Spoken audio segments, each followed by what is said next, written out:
भारत में कुल 4120 MLA और 462 MLC अर्थात कुल 4582 विधायक। प्रति विधायक वेतन भत्ता मिलाकर 2 लाख रुपए का खर्च होता है। जरा गौर करिएगा इस बात पर।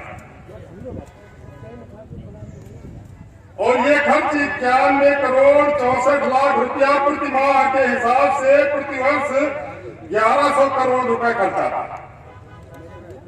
भारत में लोकसभा और राज्यसभा को मिलाकर कुल 776 सांसद हैं। इन सांसदों को जो वेतन भत्ता मिलता है वो मिलाकर प्रति माह 5 लाख रुपए दिया जाता है। अर्थात कुल सांसदों का वेतन प्रति माह 38 करोड़ 80 लाख और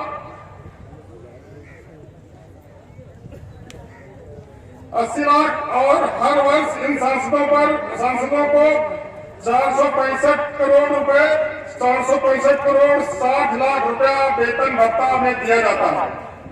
अर्थात भारत के जो विधायक और सांसदों के पीछे भारत का प्रतिवर्ष 15 अरब 65 करोड़ 60 लाख रुपए खर्च होता है। ये तो इनके मूल वेतन और भत्ते की बात हुई। इनके आवास, इनके रहने, इनके खाने, यात्रा भत्ता, विदेशी सैर सपाटा का खर्च लगभग इतना ही है। अर्थात लगभग 30 अरब रुपए का खर्च होता है विधायकों और सांसदों पर। गौर कीजिए, इनकी सुरक्षा में तैनात सुरक्षा कर्मियों के वेतन पर एक विधायक को 2 बॉडीगार्ड और 1 सेक्शन हाउस गार्ड यानी कम से कम 5 पुलिसकर्मी यानी 7 पुलिसकर्मियों की सुरक्षा मिलती है। 7 पुलिस का वेतन 25,000 रुपए माह के दर से 1,75,000 रुपए होता है।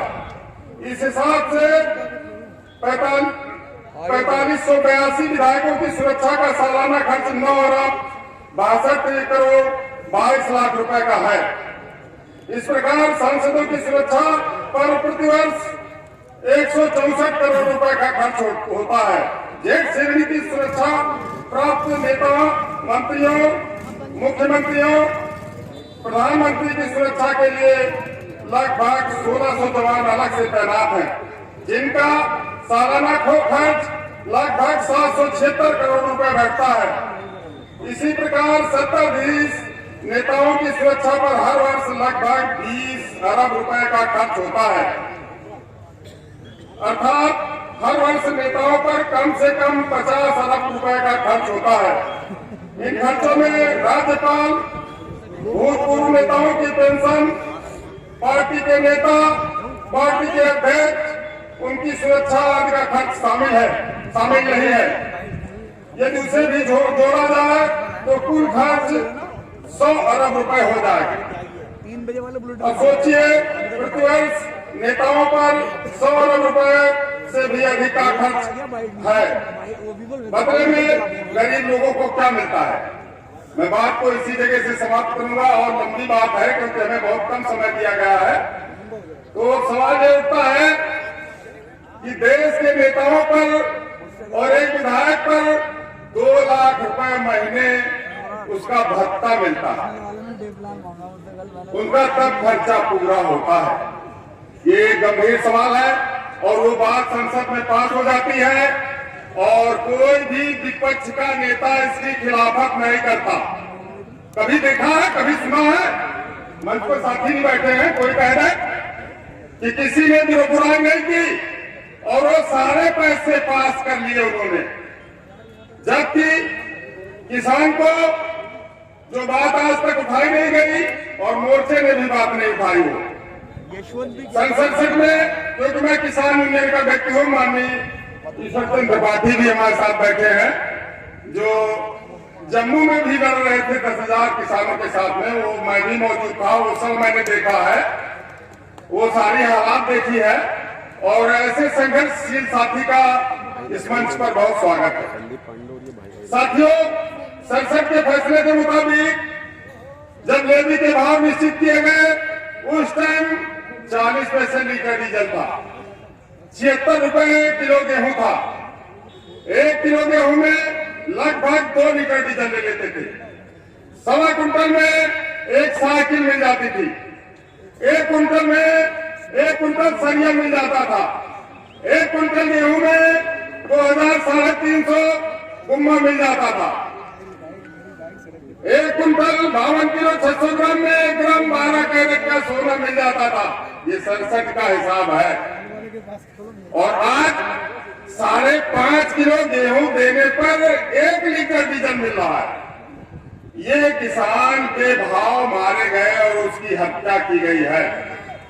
ये बिल्कुल साफ बात है।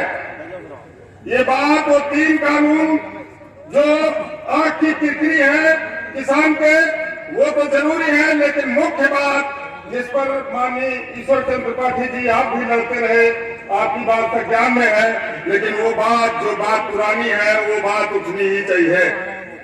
और हिसाब तो बाप बेटे का राजा होता है। दूसरी तरफ कर्मचारी जितना सोना अपनी तनख्वाह से लेते थे, 67 में जो उनकी तनख्वाहें थी, उनकी तनख्वाहें बढ़ा दी गई और किसान का अधिकार मारा गया। हाँ, कर्मचारी के साथ भी एक धोखा हुआ। वो ये हुआ कि 2004 से इनकी पेंशन खत्म कर दी गई, लेकिन भारत के नेताओं की पेंशन आज भी जारी है। एक बार जो विधायक हो जाए उसको जिंदगी भर पेंशन का अधिकार है। और 2004 से कर्मचारी की पेंशन खत्म कर दी गई। तो ये एक समस्या है, इस पर हम सबको मिलकर लड़ना है। कोई पार्टी कह दे कि हम दूध धोए हैं, ये मैं मानने को तैयार नहीं हूं, इसलिए कि सबने भारत को मिलकर लूटा है।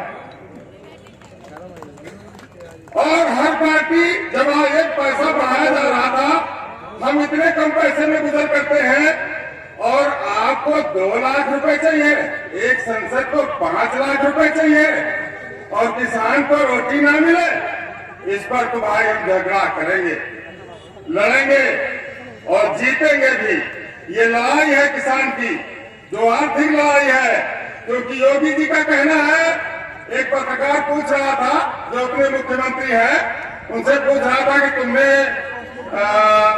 वो ईसरपुर को इस्लामपुर को किया, इसी प्रकार से 4-5 गांव के नाम जैसे इलाहाबाद का प्रयाग कर दिया है, ये बदला।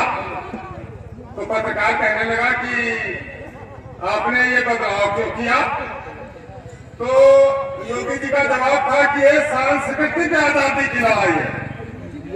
मैं आज इस मंच के माध्यम से सरकार का कोई आदमी जो नोट कर रहा हो, मैं अनिल मिश्रा ये बात रख रहा हूं आपके सामने कि सांस्कृतिक आजादी के साथ क्या आर्थिक आजादी की लड़ाई जरूरी नहीं है? वो आर्थिक आजादी की भी लड़ाई जो जरूरी है। रोटी का सवाल है, ये लड़ाई जरूर होगी, होगी होगी निश्चित होगी। इसी क्रम में कैमरामैन का काम होता है जब मंच से बोलने वाला प्रधानमंत्री हम साथ नहीं करेंगे या किसी के बारे में कुछ बोलना शुरू कर, साथ नहीं करेंगे, बिल्कुल एक खोलेंगे नहीं, वो लंबा नहीं है, नहीं ऐसी बात नहीं है, वो गीत तो होगा ही। और एक बात और है, हाँ, एक गाय का मामला है। क्या मैं किसानों से पूछना चाहता हूँ, आपके यहाँ भी आवारा पशु है? जिस दिन 26 जनवरी को किसान नेताओं को दिल्ली में घुसने का प्लान था, उस दिन हम लोगों का लखनऊ में घुसने का प्लान था। वो आवारा पशुओं को लेकर के 25 जनवरी को, क्योंकि 26 जनवरी में उनके घर पर बांधने का प्लान था, हम योजना बनाए उन्नाव जिले से लेकर के योगी जी के घर कालिदास मार्ग बांधेंगे, ये तय हुआ और मजिस्ट्रेट को लिखकर दे दिया गया था मेरे द्वारा। माननीय संदीप पांडे जी के मार्गदर्शन में वो आंदोलन शुरू हुआ और मैं उसी दिन सुबह अरेस्ट कर लिया गया। मैं एक दिन अरेस्ट रहा, लेकिन उसमें देखने वाले माननीय संदीप पांडे जी उस आंदोलन को लेकर चल देते हैं और हम विजयी हुए। इसके बाद 26 जनवरी को वही आंदोलन हरदोई से हुआ। उस लड़ाई का ये नतीजा निकला, मेरे पास मौजूद है। जिलाधिकारी ने ऑर्डर किया कि यदि किसी विकास खंड से आंदोलन खड़ा होता है तो उसके विकास खंड अधिकारी और पशु चिकित्सा अधिकारी जिम्मेदार होंगे।